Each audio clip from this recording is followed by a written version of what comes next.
Bonjour, je suis Giane, je suis formatrice en méthode de travail et je vous propose des astuces pour mieux réussir vos études. Voici l'astuce du jour. Scénario catastrophe avant l'examen, que faire? Vous avez démarré l'année plein de bonne volonté et d'enthousiasme. Confiant, vous avez laissé les cours de côté en vous disant que les examens étaient encore loin. Sauf que là, à moins d'un mois des examens, vous prenez conscience de l'ampleur de ce que vous avez à apprendre et la panique ne tarde pas à vous envahir. Allez respirer un bon coup et mettez-vous au travail. Il y a toujours moyen de sauver les meubles, ne serait-ce qu'une partie. La semi-catastrophe. Vous avez fait la fiche résumée de tous vos cours, au fur et à mesure, mais avez quelque peu négligé l'étape d'apprentissage.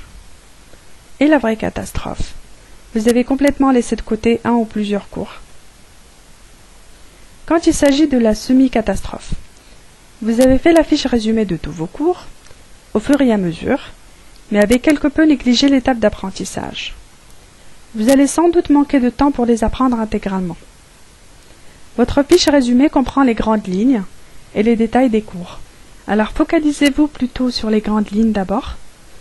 Vous connaîtrez au moins les grandes lignes du cours.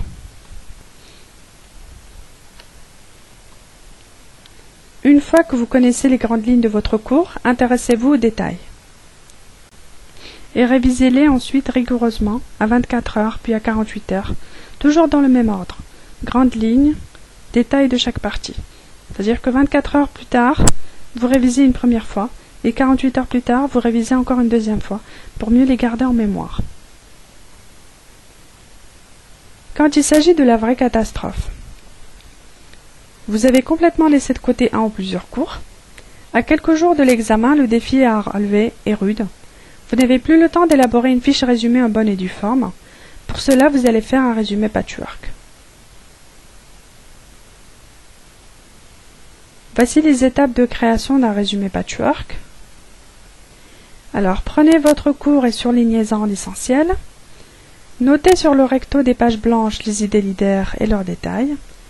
Mettez ensemble les parties qui se rapportent au même sujet. Reprenez vos notes et ordonnez-les et hiérarchisez-les.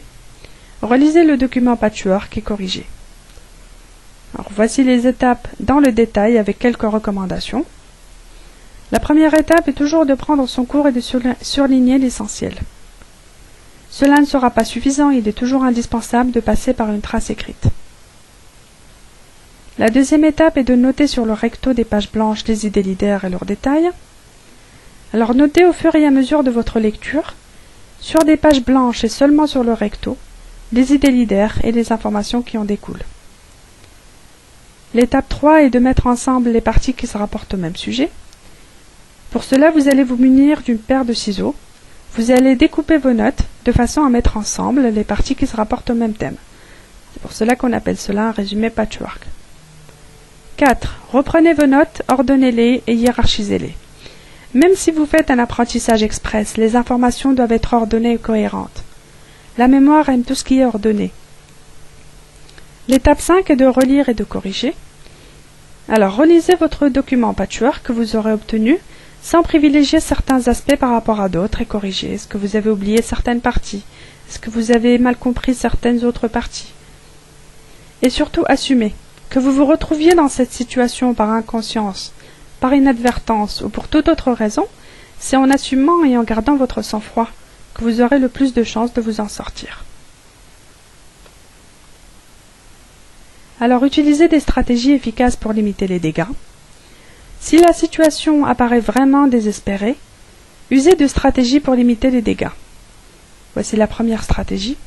Si vous avez une interrogation sur un livre à lire, par exemple pour le français, l'épreuve du bac de français, lisez d'abord l'introduction, la conclusion ainsi que le plan du livre. Ça vous donnera une idée générale et quelques idées secondaires sur lesquelles vous appuyez. 2. Focalisez-vous sur les matières qui risquent d'être éliminatoires. Misez sur les matières qui ont les plus gros coefficients. Intéressez-vous à la façon dont le professeur interroge. Quelles sont ses questions types, sujets de prédilection, éléments sur lesquels il a bien insisté pendant le cours.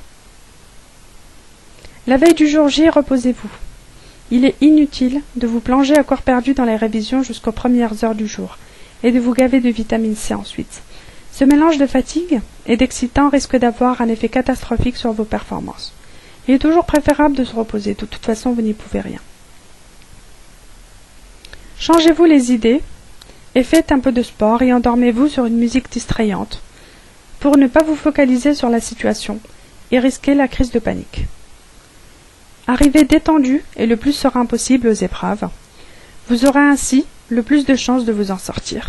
Qui sait, vous tomberez peut-être sur un des sujets que vous aviez préférés au cours de vos révisions express. La chance fait parfois des heureux. Alors, pour résumer, scénario catastrophe avant l'examen, que faire? Si vous n'avez pas révisé vos leçons, vous pouvez à la dernière minute lire votre cours pour en extraire les idées principales puis secondaires, faire un résumé patchwork, donc en utilisant des ciseaux. Si vous avez une interrogation sur un livre à lire, lisez l'introduction, la conclusion ainsi que le plan du livre. Focalisez-vous sur les matières qui risquent d'être éliminatoires et à gros coefficients. Ça part toujours d'un bon sens. La veille de l'examen, reposez-vous et arrivez détendu à votre examen. J'espère que ces conseils vous permettront de mieux réussir vos examens. Je vous remercie d'avoir regardé cette vidéo et j'espère qu'elle vous permettra de mieux réussir vos études. Bonne journée!